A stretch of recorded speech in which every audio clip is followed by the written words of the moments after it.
For my State of the Nation today, I'm going to share back to you what REBA's employer members have been telling us, particularly via two reports which we are going to be publishing in the next few weeks. So we've got our financial wellbeing report and our future of pensions research, but by attending today, you've got pre-copies, you've got early releases in front of you. And I'd like to take a moment to thank many of you on the employer side who will have filled in these particular surveys. Broadly, we are seeing big shifts in why employers are offering pensions. Yes, you have to offer pensions. Yes, most of you offer pensions because that is your employer value proposition. But our data is showing that HR policies are being impacted by and are impacting longer-term workplace wealth and retirement decisions. The interaction with skills planning, longer working lives, succession planning, even DEI is growing, and it's going to pick up speed as our results show from, and this particular graph is from the pensions research. Unlike pensions purists, reward and benefit directors have a wider view of benefits outside the pensions. You tend to be more aware of the implications, for example, health and well-being on pension savings as the workforce ages and becomes more diverse. The way you tend to think about pensions is so useful and going to be so important as workforces transform. But the problem is that for many of you, and especially many more out there, is that the rate of savings into defined contribution schemes over many, many decades has just not been high enough for the majority. And therefore, you can't achieve your HR objectives, just as employees don't want achieving their retirement objectives. So it's a problem for employees, for employers, and for government. They need people to have enough in their pensions. This lack of retirement adequacy is driving change. And right now, everyone and his dog has got a proposal out there of what we should do. Those of you in the pensions world will know this all too well. All the think tanks are busy gathering data and putting out evidence. I've just put one out here that came out on Monday from the IFS looking at pensions tax relief, and that gained a lot of interest this week. I'll come back to rumours of changes to pensions tax relief and particularly national insurance relief later on in my talk. But we all know that Rachel Reeves has a huge fiscal black hole to fill, and we know that Labour want to see a fairer society. And of course, the UK might have a big fiscal black hole to fill, but many employees are also struggling to make ends meet. And many of you as employers haven't exactly got deep pockets. And this is where you, as reward and benefit practitioners, tend to play to your strengths and look at how your workforces can build wealth more in the round. From this graph, you can see that the vast majority of you are aware of a number of pressures, particularly caring responsibilities. So that might be your working parents, it might be your working carers in the workforce. They are carrying financial burdens.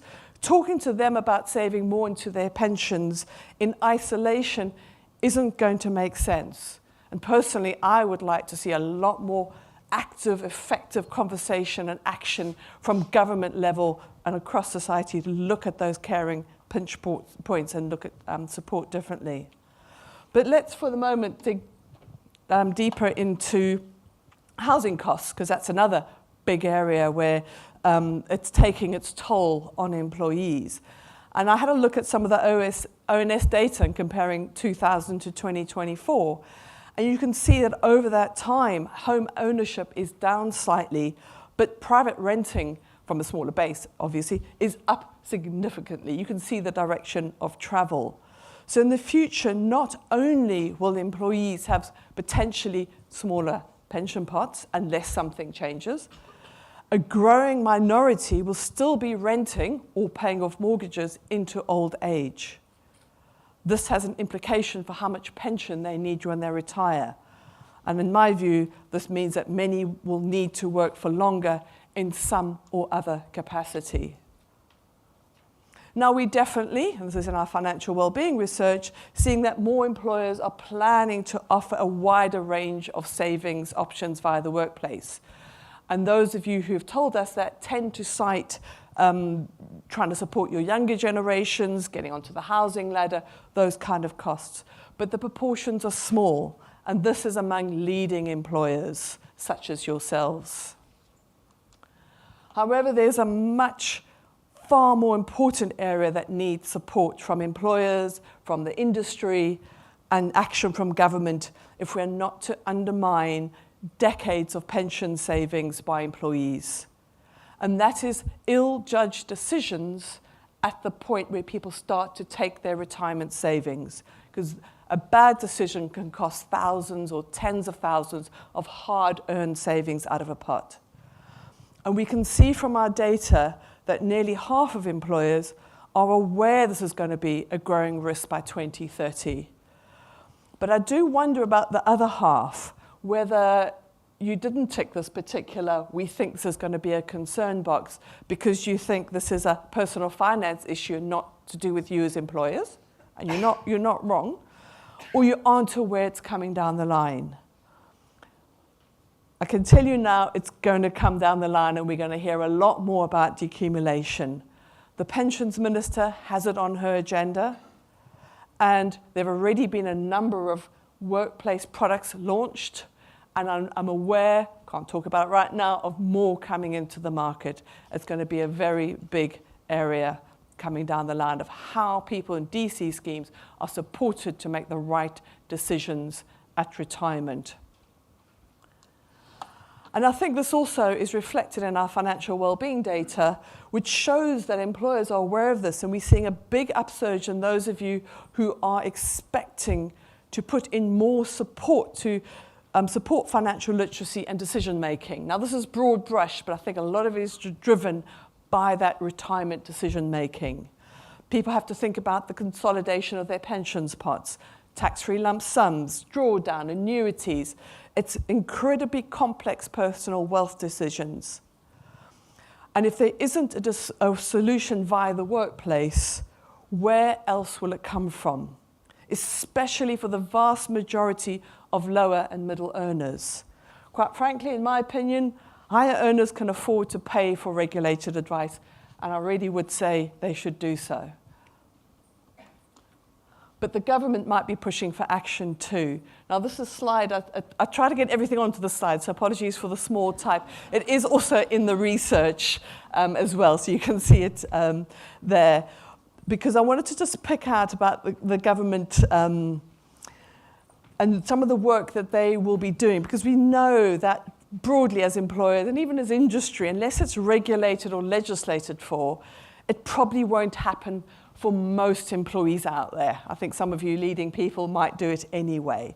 Now, we asked this question about what are the pension priorities you'd like to see for the new government. We put this pension into the field on the Monday after the election, before the pension review was announced. Luckily, it broadly aligns, so we've got some decent data in there. And I want to just pick out a couple of points from this slide. Very high, particularly I think for a reward and benefits audience, you all want to know what's happening with the lifetime allowance. It's not because you support it or don't agree with it, it's a right pain to manage, with your senior higher earners. And to take that pain away, I think would be hugely appreciated. Also, a lot of you are looking at your pay budgets and trying to forecast ahead of what that's going to look like. So please, can we find out what's happening with auto-enrollment extension, auto-enrollment increases, so you know where you are with your pay budgets. There was less appetite for tax reviews. I think we're just human beings. It's always a bit of a pain when there's a change to tax reliefs. But about 2/3 of you are expecting it, although a third of you would prefer it not to come down for another 2 years. I'll come back to that in a moment. That might come sooner than you really want. Things like pots for life for employees, mandatory decumulation, definitely had little appeal to most of you. But again, especially on the accumulation side, let's watch this space as the pension review progresses. So I've alluded to the pensions review a few times. What do we know so far? I went along to an afternoon workshop on Monday afternoon with DWP and Treasury, hosted by the lovely Chris Curry from PPR at the ABI offices. Yvonne's here in the room as well. And we had the Pensions Minister, Emma Reynolds, speaking, and I managed to get a little snapshot of her as she was talking. It was Chatham House, so I can't say who said what, but there was a lot said, so I probably couldn't remember anyway. But I can discuss themes that were coming up on Monday afternoon. What is in the public domain is that the new government wants greater pension investments to go into the UK market. Now that is important. You might not think it's relevant to you, but it is important. And to improve pensions outcomes. I think we wouldn't be in this room if we didn't all agree with that. The government is looking for scale and consolidation to achieve this drive to get more investments into the UK. And that, by the sounds of it, is going to be mega pension funds, so mega DC schemes. They're keeping DB separate at the moment, because by having a big mega fund, you can invest in a wider range of investments as well as achieve enough scale to deliver value for money. So that's phase one, is focusing on that. Phase two will start later this year, and that's going to focus on pensions adequacy. If you do have views on phase one, I'd encourage you to respond to the consultation, which is open until next Wednesday. I've put the link on the slide. There are 12 questions. You're allowed a maximum of 500 words each. You do not have to answer all 12. Have a look through, because some of them might be relevant for you, and you might be able to answer them. I'm sure anybody from industry and other bodies in the room is already working on their response. But it'd be good to get more employers responding. The reason that I was invited along on Monday afternoon. They said they wanted somebody representing employers. I don't know what you're all thinking, but I did my best to say, can we keep it simple? And can you give us enough time to put in whatever you decide? But if there's anything else, let me know, and I will try and fly the flag from the employer side. It's a 3-week consultation, so they are moving fast, to be aware. The other thing that I picked up on Monday is that we are unlikely to hear about auto-enrollment contributions until the groundwork has been set for greater UK investments, because guess where they want the extra money potentially to go. So just to be aware of that. So speaking of auto-enrollment, that our future of pensions research actually shows that most employers are expecting to pay higher or more contributions over the next couple of years, whether in reaction to legislation or to workforce pressures. You know it's coming at some point. It can't stay where it is right now. And let's not forget 30th of October, the budget.